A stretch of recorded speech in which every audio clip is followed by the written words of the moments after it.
नमस्कार दोस्तों, हमारे चैनल उलटवासी में आप सभी का स्वागत है।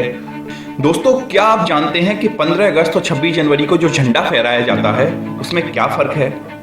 क्या आप जानते हैं कि फांसी के समय जल्लाद कैदी के कान में क्या बोलता है? और क्या आप जानते हैं कि भारत में एक ऐसा रेलवे स्टेशन भी है जहां जाने के लिए आपको पासपोर्ट और वीजा दोनों की जरूरत होती है? अगर नहीं तो बने रहिए हमारे साथ और इस वीडियो को अंत तक देखिए, क्योंकि आज हम लेके आए हैं कुछ ऐसे ही दिमाग चकरा देने वाले फैक्ट्स। तो चलिए शुरू करते हैं। स्टैचू ऑफ लिबर्टी तांबे की बनी हुई है, जिस पर आज तक कोई कलर नहीं किया गया और इसका ओरिजिनल कलर भी तांबे का ही है, रेडिश ब्राउन, लेकिन फिर भी यह हरी दिखाई देती है। इसका कारण है ऑक्सीडेशन। साल 1920 आते आते यह मूर्ति ऑक्सीडेशन के कारण पूरी तरह से हरी हो गई और इस पर यूएस गवर्नमेंट ने भी कोई एक्शन नहीं लिया, क्योंकि यह एक तरह से मूर्ति के लिए अच्छा है जो कॉपर को जंग लगने से बचाता है। संविधान के मुताबिक देश में कोई भी व्यक्ति कहीं भी राष्ट्रीय ध्वज बिना किसी दबाव के फहरा सकता है, लेकिन 15 अगस्त और 26 जनवरी को जो झंडा फहराया जाता है उसमें कुछ फर्क होता है। 15 अगस्त को जो झंडा फहराया जाता है उसे रस्सी द्वारा खींचकर ऊपर ले जाया जाता है, फिर खोलकर फहराया जाता है, जिसे ध्वजारोहण कहते हैं। अंग्रेजी में इसके लिए फ्लैग होस्टिंग शब्द का प्रयोग किया जाता है।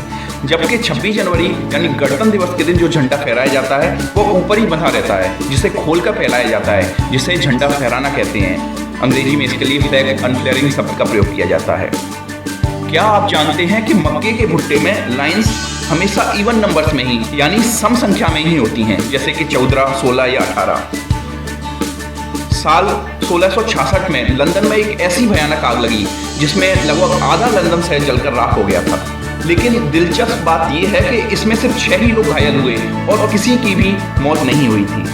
अगर जर्मनी में कोई कैदी भागते हुए पकड़ा जाता है तो उसे सजा नहीं दी जाती। इसके पीछे उनका मानना है कि हर कोई अपने लिए आज़ादी चाह सकता है, ये उसका हक है। धरती की 90% पॉपुलेशन केवल उत्तरी गोलार्ध में रहती है। दोस्तों, हम सभी ने टीवी सीरियल्स में या फिल्मों में देखा है कि जब किसी अपराधी को फांसी दी जाती है तो उस समय जल्लाद उसके कान में कुछ कहता है, उसके बाद ही फांसी दी जाती है। लेकिन क्या आप जानते हैं कि वो क्या कहता है? दोस्तों, वो हिंदू कैदी के कान में राम राम और मुस्लिम कैदी के कान में सलाम कहता है। इसी तरह वो अन्य धर्मों के लिए भी बोलता है। ये एक परंपरा है जो वर्षों से चली आ रही है। अगर आपको पता है कि ऐसा क्यों है तो कमेंट करके हमें जरूर बताएं। क्या आप जानते हैं कि 2520, 2520 ऐसी सबसे छोटी संख्या है जिसे 1 से लेकर 10 तक किसी भी अंक से विभाजित किया जा सकता है। जापान अपने हर सिटीजन का पूरी तरह से ख्याल रखता है। इसकी मिसाल है वहाँ के गांव में चलने वाली ट्रेन जो सिर्फ एक लड़की के लिए चलाई जा रही थी। जापान रेलवे ने नॉर्थ आइलैंड को जाने वाली ट्रेन को बंद करने का फैसला लिया, क्योंकि वहाँ से कोई जाता ही नहीं था, जिसकी वजह से रेलवे को भारी नुकसान हो रहा था। लेकिन जब रेलवे अफसरों को पता चला कि हाई स्कूल में पढ़ने वाली एक लड़की वहाँ से रोजाना स्कूल जाती है और स्कूल पहुँचने के लिए कोई और जरिया भी नहीं है, तो उन्होंने यह इन्फॉर्मेशन रेलवे मिनिस्ट्री को दी और सरकार ने इस पर फौरन फैसला दिया कि लड़की के लिए उस ट्रेन को फिर से चालू किया जाए। और यह भी कहा कि जब तक लड़की ग्रेजुएशन ना कर ले तब तक ट्रेन जारी रहे। ट्रेन का शेड्यूल भी लड़की की स्कूल टाइमिंग पर ही रखा गया, यानी जिस दिन स्कूल में छुट्टी होती थी उस दिन ट्रेन नहीं चलती थी। और यह ट्रेन इसी तरह चलती रही जब तक कि उस लड़की ने ग्रेजुएशन कंप्लीट नहीं कर लिया। इसके बारे में जब उस लड़की से पूछा गया तो उसने जवाब दिया कि क्यों नहीं, हम ऐसे देश के लिए मरना पसंद करेंगे। है ना, कितनी खूबसूरत बात। दोस्तों, क्या आपका पिज्जा ऑर्डर कभी कैंसिल हुआ है या फिर आपके एड्रेस पर डिलीवर करने से मना कर दिया है?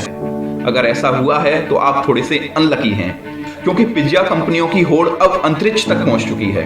अमेरिकी पिज्जा कंपनी पिज्जा हट ने सन 2001 में पहली बार अंतरिक्ष में पिज्जा डिलीवर करके इतिहास रचा था।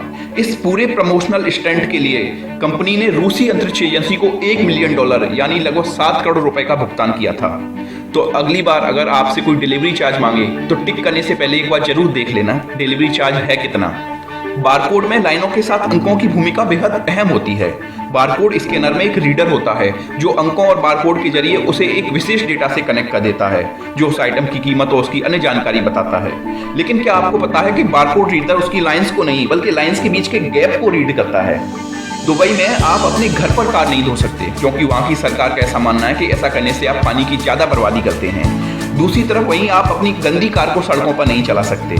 वहाँ पर कार धोने के लिए अलग से जगह जगह पर वॉश स्टेशन बनाए गए हैं। आप अपनी कार केवल वहीं धो सकते हैं। तो चलिए अब जानते हैं कि आखिर वो कौन सा रेलवे स्टेशन है जहां जाने के लिए आपको वीजा और पासपोर्ट दोनों की जरूरत होती है। भारत के अंतर्राष्ट्रीय एयर कंडीशनर अटारी रेलवे स्टेशन पर अगर आप जाते हैं तो आपको वीजा और पासपोर्ट दोनों की ही जरूरत पड़ेगी। यहाँ पर जाने के लिए पाकिस्तानी वीजा अनिवार्य कर दिया गया है। यह railway station CRPF, GRP, BSF समेत खुफिया और सुरक्षा एजेंसियों की कड़े पहरे में रहता है। तो आज के लिए बस इतना ही।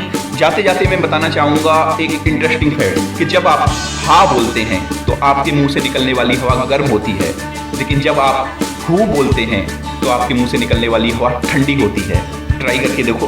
अगर आपको पता है इसके पीछे का रीजन तो कमेंट करके जरूर बताना, और अगर आपको नहीं पता तो जल्दी से सब्सक्राइब बटन पर क्लिक करके घंटी बजा दीजिए, क्योंकि अगले वीडियो में मैं बताने वाला हूँ कि ऐसा क्यों होता है। तो आज के लिए बस इतना ही। Bye bye.